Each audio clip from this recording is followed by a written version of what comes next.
maybe a guy said that to a girl. Everybody be like, oh! I would be there. Please, marry me today. Yeah. But that's what we are saying to God. You know, I mean, so that guy experienced something with God that's like, oh God, I got to say this.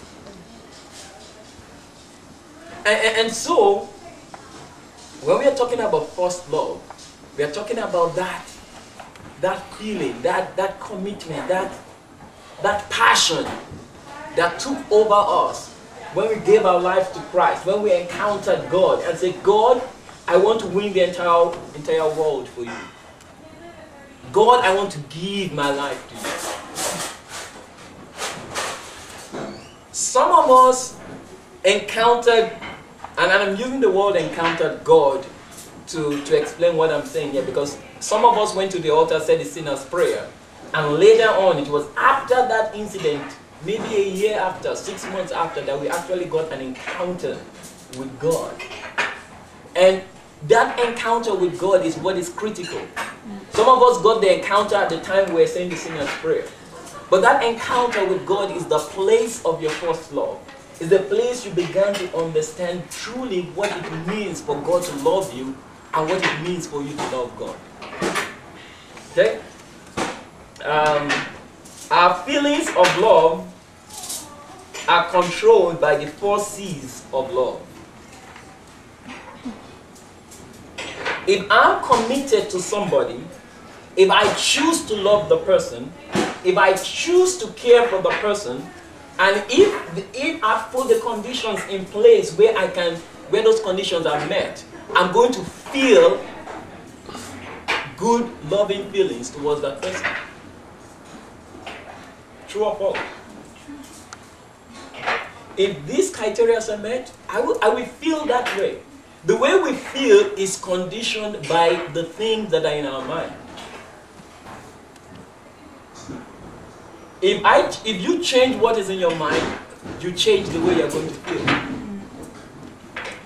If everybody in this class all of a sudden thought, for some reason, you began to think that I'm here to teach you the wrong thing, to destroy you, how would you feel towards me? Very happy and smiling and Angry.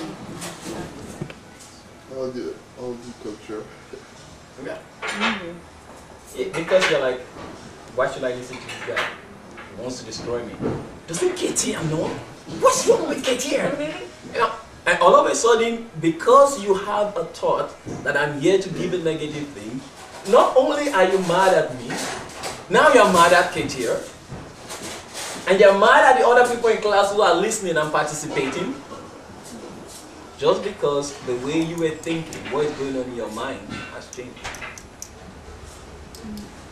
Sometimes we put too much emphasis on how we feel, when the truth is that the way we feel is just a result of what is going on here, of what we believe. Okay. So let's look at God's law. John chapter 1 verse 12 says, "For as many as received it, to them he gave power to become the sons of God." And everybody knows John 3:16. "For God so loved the world that he gave his only begotten Son, that whosoever believeth in him should not perish, but have everlasting life." So, God is committed to bringing us to heaven. Every single one of us. That is a commitment he has made to us, to bring us to heaven. No matter who you are, no matter what you've done, God is committed to doing that. Nobody forced God, because nobody can force him. God chose to bring us to heaven. It was his free volition. God cares for us so much that he made Jesus Christ die for us.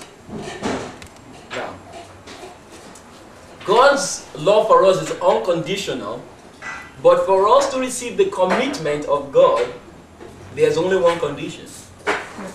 Accept Jesus Christ as Lord and Savior. Now, I'm just looking at one part of God's love, because like I said, God's love is unconditional. Rain falls on the wicked and the righteous, isn't it? On the wicked man and on the righteous man. Yeah. If you have a wicked farmer and you have a godly farmer, and they both plant their fields, which one is going to grow? Both. That is God's goodness, that is God's love, that is God's kindness. If you have a wicked person that gets married and a godly person that gets married, which of them will have children? It doesn't depend on whether they are godly or not. Sometimes the godly person doesn't have children and the wicked one has children.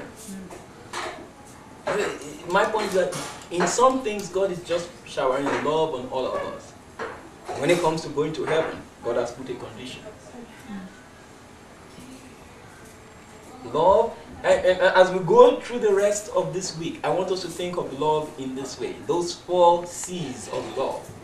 They control love. They determine how we express love. They determine how we receive love. Okay. Okay. Love is action. So in other words, God gave, Jesus gave, Mary gave her most alabaster box. Everybody knows the alabaster box, where the woman came and she poured the perfume on Jesus' feet. She gave her most expensive perfume. Love, the 4 C's of love talks about care. To care is to give. If you really care for me, you will sacrifice for me.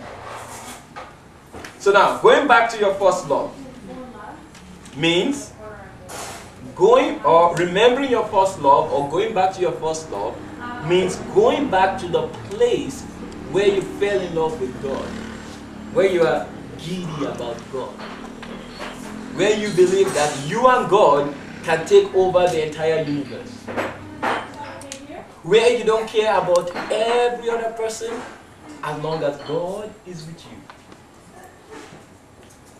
As long as God is with you. So really, we can't talk about remembering only to Christians. Very true. You have to experience it to remember it. There's this song. It's not a Christian song. Yes. It says, "When the night has come." It says, basically, as long as you stand by me.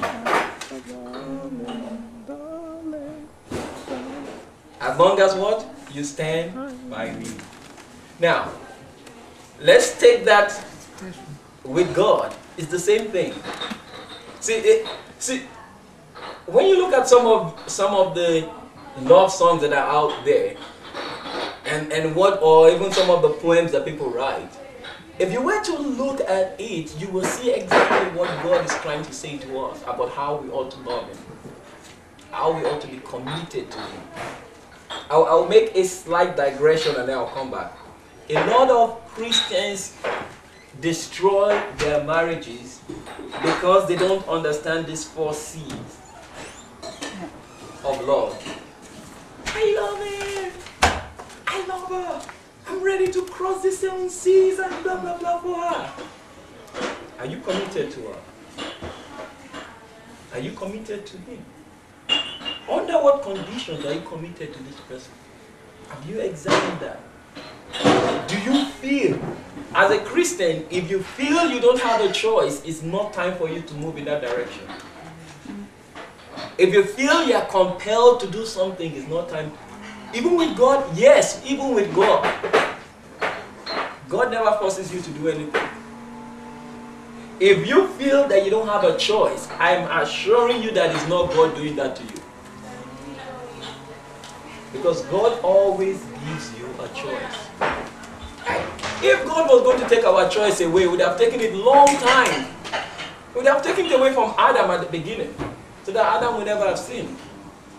But if you think about Jonah, who was running away from his gift, right? And he was supposed to do a work. Yeah. And because he didn't do it, well, he fell into a fish, right? So that was the consequence of not doing what God wants. Well, let's look at Jonah's story properly. God says go. Jonah says okay. Jonah didn't say, God, leave me alone, I'm not going.